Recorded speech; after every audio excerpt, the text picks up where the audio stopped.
दोस्तों, अगर Nobel peace prize की बात करें तो मुझे लगता है कि इंडिया को भी अब डोनाल्ड ट्रंप का नाम रेकमेंड करना चाहिए, साथ में चाइना का भी। वजह साफ है, जो काम दशकों से नहीं हो पाया था वो ट्रंप ने अपने टैरिफ के फैसलों से कर दिखाया। इंडिया पर 50% का टैरिफ और चाइना पर 250% का टैरिफ लगाने के बाद जब रिटर्न वापस लेना पड़ा तो उसने पूरा सिनारियो बदल दिया। यही वजह बनी कि इंडिया और चाइना कहीं न कहीं क्लोज आए।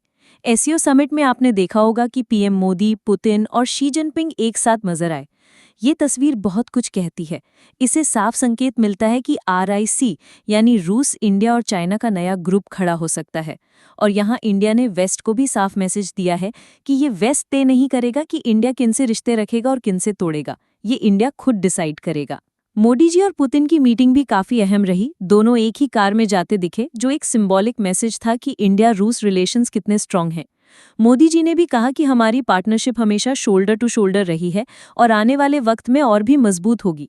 इंडिया ने तो ये भी साफ कर दिया कि वो रशिया से और ज्यादा ऑयल खरीदेगा।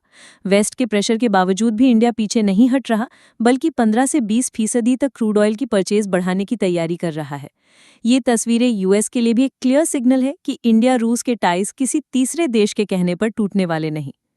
इसी बीच इंडिया यूक्रेन को डीजल भी सप्लाई कर रहा है, यानी पूरी तरह से किसी को साइडलाइन भी नहीं कर रहा।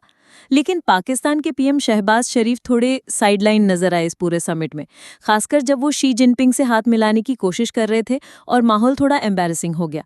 ऊपर से वो अपने देश के झंडे के आगे खड़े भी नहीं थे, बल्कि किसी और कंट्री के फ्लैग के पास खड़े दिखे।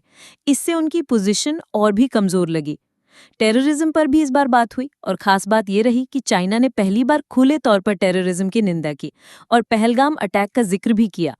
पहले जब इसी मुद्दे पर जॉइंट स्टेटमेंट बनी थी तब इंडिया ने साइन करने से मना कर दिया था, क्योंकि वहां अटैक का जिक्र नहीं था और पाकिस्तान के प्रेशर में चाइना चुप रहा था।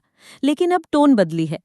कुल मिलाकर चाइना ये भी चाहता है कि इंडिया यूएस रिश्ते बहुत ज्यादा मजबूत ना हो, और यूएस भी यही चाहता है कि इंडिया चाइना या इंडिया रूस रिश्ते मजबूत ना हो।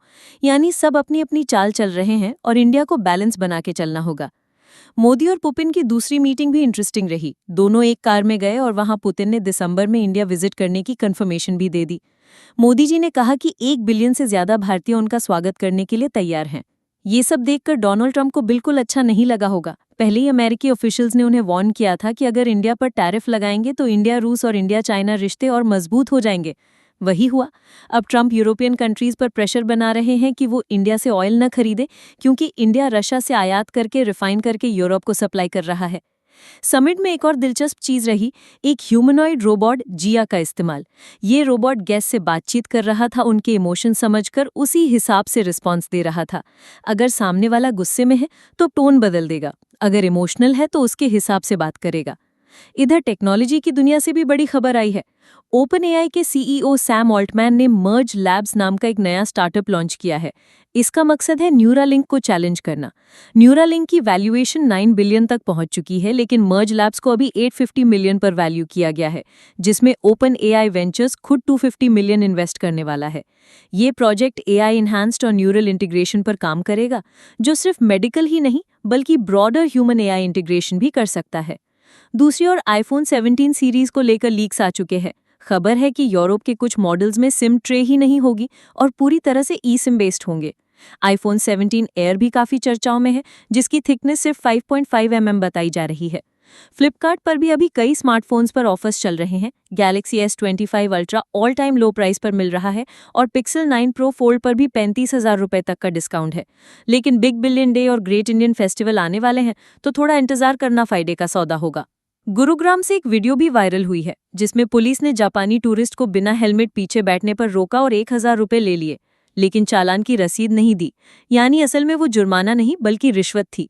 और ये वीडियो विदेशों में भी इंडिया की इमेज खराब करने वाली बनी।